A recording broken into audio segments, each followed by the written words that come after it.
Ladies and gentlemen, hey, hi, how you doing? Welcome back to the channel. Thank you so much for stopping by. Obviously, we're only a bit into season 4 here, but we actually already know there's some other major changes and some major updates coming here in season 4 at some point in the relatively near future. Raven has actually already previewed a handful of, I would say, pretty big changes coming to the Warzone meta, both when it comes to weapons, then also when it comes to perks as well, which is something we really haven't ever seen since the start of Warzone. Perk changes, a perk overhaul, if you will, is something that we have, never seen in Warzone history. I think it would be really cool. We actually already have, like I said, some information on what could be changing, and we also have enough sort of context clues to sort of preview what could be changing in the Warzone meta as well as we approach the whole mid-season update for season 4. So as we break it all down today, if you enjoy the video at any point, let me know by dropping a like on it. Would be seriously appreciated. And of course, if you're new here or if you haven't already subscribed, I am always covering everything going on in COD, news, intel, updates, loadouts. It's all right here, so feel free to subscribe. That way you can always stay up to date. All right, so slight change of plans. I initially had this video that you're watching right now planned to go up today, but part of it was talking about the future weapon tuning and what could be changing and what probably should be changing in the next tuning update. Lo and behold, though, I wake up this morning to an alert from Raven. We got some weapon tuning today, and we got some attachment tuning today. However, we also still got to talk about the perks, so we'll do that towards the end of the video. But when it comes to what changed today, first and foremost, we're on the season 4 patch notes page. We got the June 30th update. For weapons, on the assault rifles, the C58, they increased the recoil slightly, and on the Farah, they increased the recoil slightly.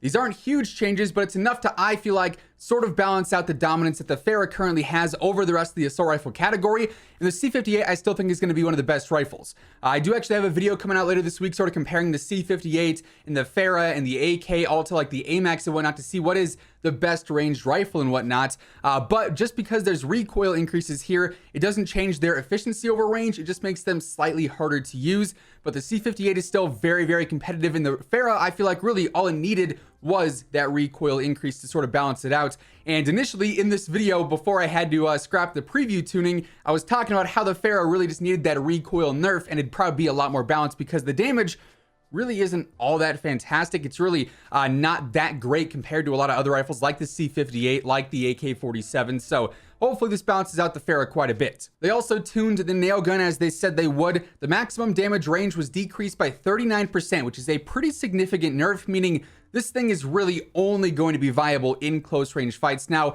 it was pretty hard to use in some more like medium range fights previously just because the velocity really is not all that good, but this is definitely going to balance it out way more. I really don't see this being that popular of a weapon just because it is so limited by ammo and now range too. They say the nail gun is and was meant to be a lethal, highly mobile, short range dominator. However, its maximum damage range far exceeded the lethal range of shotguns, which it is intended to contest.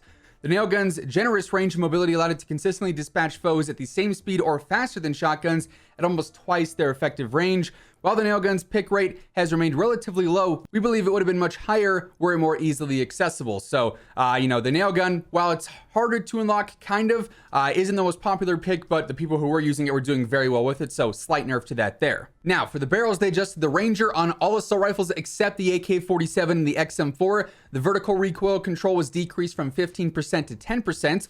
For the takedown barrel, except for on the AK and the XM4, the horizontal recoil was decreased from 15 to 10%. So those barrels will offer slightly less recoil control. Now, nothing too crazy though. Then for the reinforced heavy, the match grade and the VDV reinforced on all rifles and LMGs, the vertical recoil control was decreased from 7.5% to 5%, and same deal with the horizontal control as well. And then for the task force, the Spetsnaz, and the mil-spec barrels on all rifles and LMGs, the vertical recoil control was decreased by 5%, and same deal with the horizontal control as well. Again, this is exactly what I was talking about when I said, hey, we have all these Cold War rifles, but they're just too dominant at range now.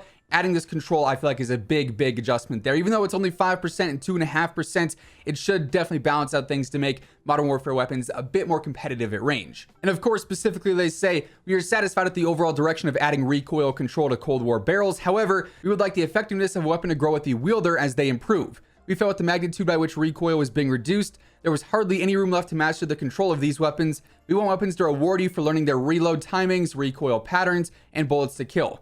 Your proficiency with the weapon should be a journey that is worked on towards an equivalent payoff. When we make weapons too effective and too easy to control, like all the Cold War weapons, there is no journey of mastery, and we can become disinterested with these weapons much quicker. which we feel can be a disservice. Even after these changes, we understand that there may be still some incredibly effective and easy to control weapons when enough recoil control is applied through attachments. We will continue to target these weapons as they arise to ensure that they strike as a satisfactory balance between upside and downside. So basically they're saying, hey, we're going to keep an eye on, all the recoil adjustments that you can make on weapons. And if there's weapons that are too easy to use because you stack a grip and a rear grip and then a barrel and then a suppressor on top of it, we're probably going to be changing something up. But overall, not a huge update today, but it should balance out the meta a tad bit. But of course, we still have the perks to talk about as well, which Raven recently previewed a big change to. So let's go back to that. What we are interested in is the June 22nd update, because this starts the whole conversation, and it also gives us a bit more info when it comes to the weapon changes as well. But first up, we have the gameplay changes here. Let's talk about perks. There's some thoughts on perks. We are exploring all avenues in terms of changes to provide fair and reactable counterplay options to Dead Silence. As we know, Dead Silence, I would say, is a pretty big crutch in Warzone right now, and it's just way too common. Before, Stopping Power and Deady were both just nuts. You found them pretty much every single new building you went into that was unlooted. You could guarantee yourself one of those.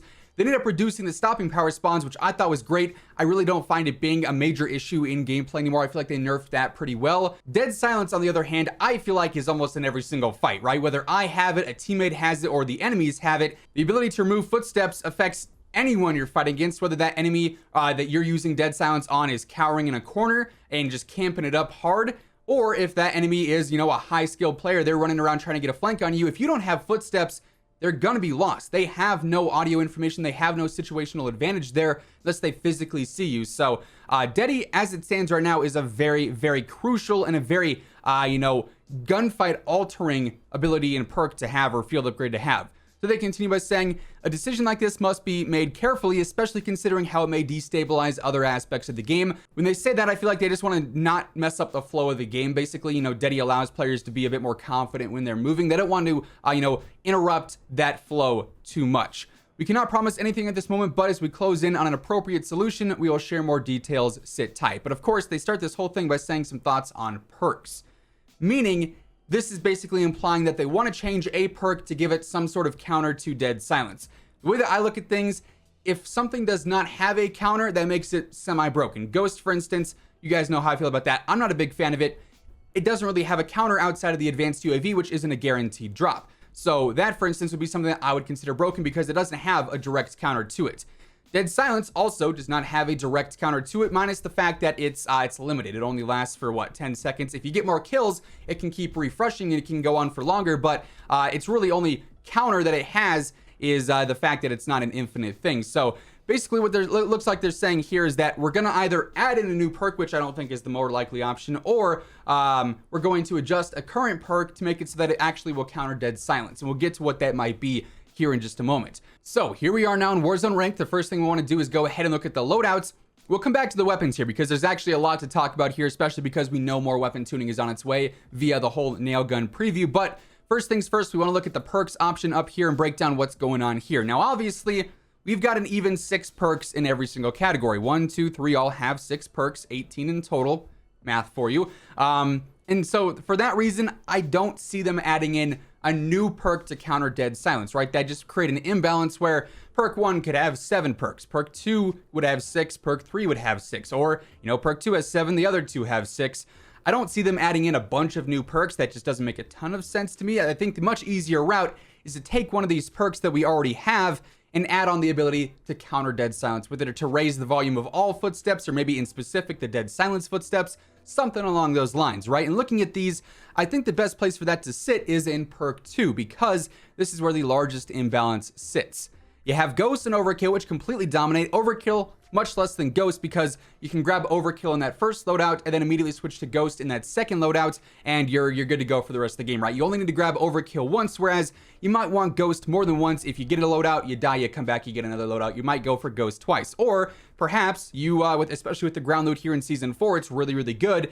You only need one good primary. You can deal with a Bullfrog ground loot or the MP5 ground loot, or maybe you get the C58 or something like that. You can go for a Ghost class right away and never have to worry about it for the rest of the game. Whereas High Alert, Restock, Hardline, Point Man, for whatever reason, those are all pretty much obsolete. I love Restock, for one, because it's great for an aggressive player.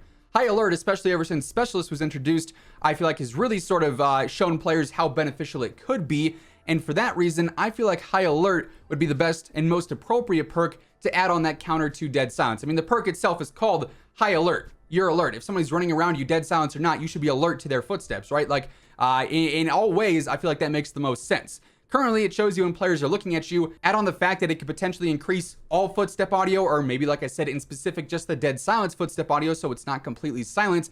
And that is now a very, very advantageous perk, something that I might be choosing over Restock, something that I'd probably choose over Ghost just because I refuse to run Ghost. Overkill to me will always be in play. I always run 2 primaries, but if you change High Alert and you give it that counter to Dead Silence, that now makes that perk way more beneficial to use, and I feel like a much stronger choice. And suddenly this pick ratio here changes drastically, in my opinion. Obviously, you have some other imbalances in other perk categories. Double Time and EOD are very dominant. Cold-Blooded, because of Plunder, is pretty popular. Perk 3, Amped, you don't really have any reason to run anything but that. Tracker is semi-beneficial, but everything else really is not too ideal. There could definitely be more perk balances in the future to change things up here. We've talked about that before, but specifically when it comes to the counter to Dead Silence, I feel like Perk 2 is the least competitive category, and High Alert, giving it that change would really increase the overall competitiveness of Perk 2 as a whole. So yeah, there you have it. That is effectively what ended up changing in today's surprise weapon tuning update, and also it could be coming with some changes to the perks and whatnot. That's going to wrap things up for today. As always, if you guys enjoyed the video, let me know by dropping a like on it. And if you're new to the channel, or if you haven't already subscribed, feel free to do so. That way you can always stay up to date with everything going on in COD. Once again, thank you so much for tuning in, and until next time, take it easy, have an awesome rest of your day, and I'll catch you guys later.